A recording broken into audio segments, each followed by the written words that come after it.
بسم اللہ الرحمن الرحیم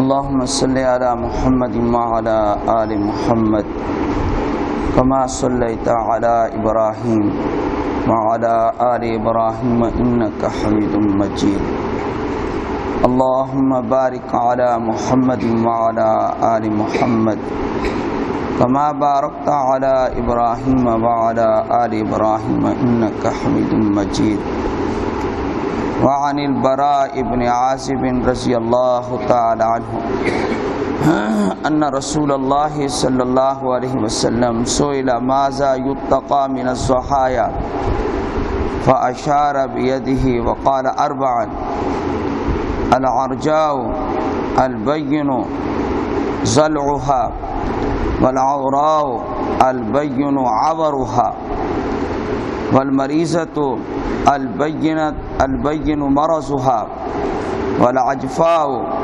التي لا تنقي رواہ مالک وأحمد والترمذی وابو داود والنسائی وابن ماجہ والدارمی رحمۃ اللہ علیہم اجمعین۔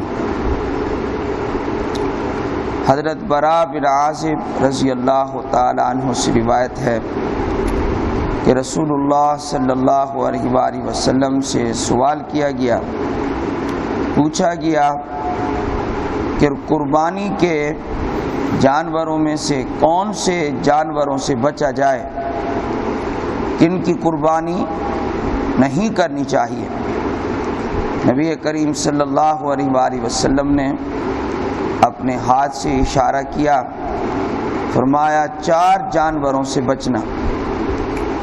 نمبر 1 لنگڑا، جس کا لنگڑا پن بالکل واضح ہو، علماء نے لکھا ہے پاؤں بھی زمین پر نہ رکھ سکتا ہو، 3 پاؤں زمین پر رکھے اور وہ لنگڑا پاؤں زمین پر نہ رکھے، یہ ہے اس کا لنگڑا پن واضح۔ ایسے جانور کو قربان نہیں کرنا، اس کی قربانی جائز نہیں ہے۔ ہلکا سا جھول ہے لیکن وہ پاؤں زمین پر رکھ کر چلتا ہے تو وہ جائز ہے۔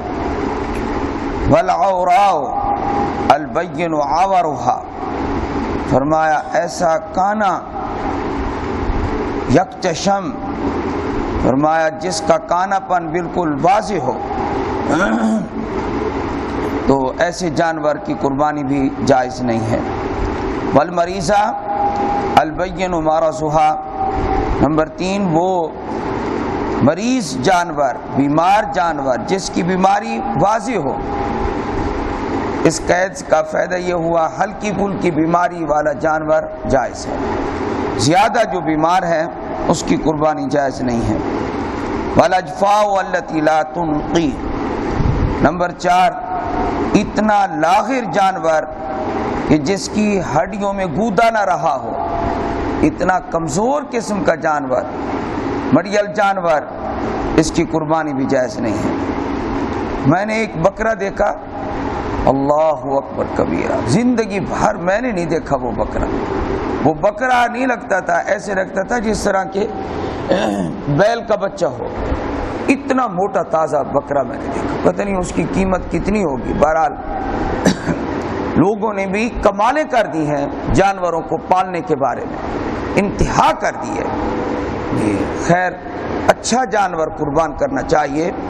نبی اکرم صلی اللہ علیہ وآلہ وسلم نے ارشاد فرمایا سمنوا ضحایاکم، اپنے جانوروں کو موٹا کرو، فإنها علی الصراط مطایاکم، کیونکہ یہ پل صراط پر تمہاری سواریاں بنیں گی۔